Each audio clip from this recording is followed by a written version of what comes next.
A la recepta de la setmana passada utilitzàvem 6 ous de guatlla. Com que es venen en paquets de 12, doncs ens en queden 6. Això vol dir que aquesta setmana tornem a fer una recepta amb ous de guatlla. Aquesta setmana farem xampinyons farcits amb ous de guatlla. Òbviament utilitzarem 6 ous de guatlla, 6 xampinyons que siguin grossets. Jo els agafo Portobello perquè són grans i a més són una mica més gustosos. 2 talls de pernil ibèric que siguin gruixudets. Una ceba, jo faig servir una ceba tendra, també podria ser una ceba seca que no sigui molt gran. Un gra d'all, oli d'oliva i sal i pebre. Si volguéssim, també hi podríem posar una mica de julivert. Començaré traient els peus dels xampinyons, els reservaré perquè també els farem servir per farcir-los, i el següent que faré serà netejar els bolets. Aquests es deixen pelar bé, jo els pelo una miqueta, agafant el ganivet i traient la primera capa de pell. Ja els tinc nets, ara els salaré i els prepararé. Jo els faré amb una fregidora d'aquestes d'aire, una air fryer.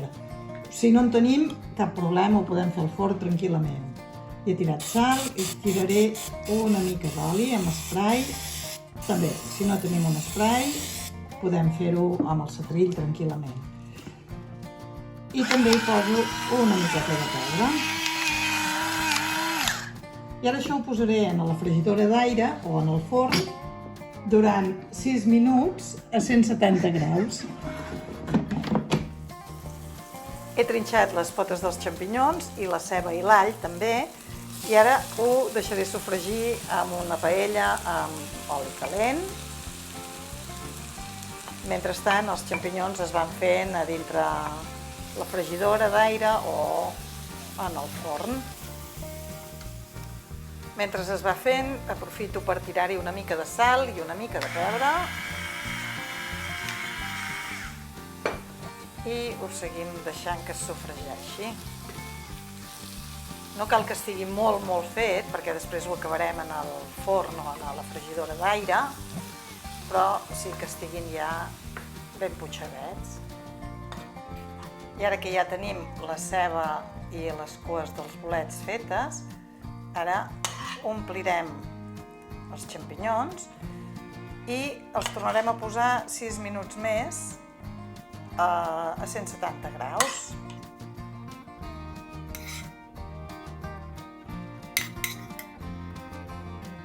I ara hi afegirem el pernilet que hem tallat amb les tisores a trossets petits. El repartirem i a sobre hi posarem l'ou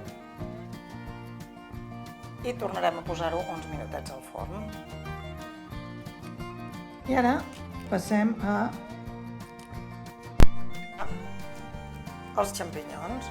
M'estic concentrant per obrir l'ou. Ho faig amb un ganivet de punta i he fet una mica de foradet a dintre del xampinyó per posar-hi l'ou que no se m'escapi.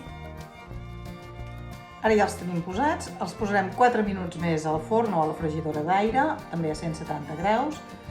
Jo ara no els salo aquests ous perquè com que ja tenen el pernil a sota ja hi ha prou sal.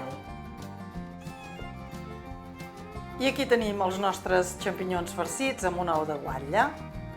Molt bon profit!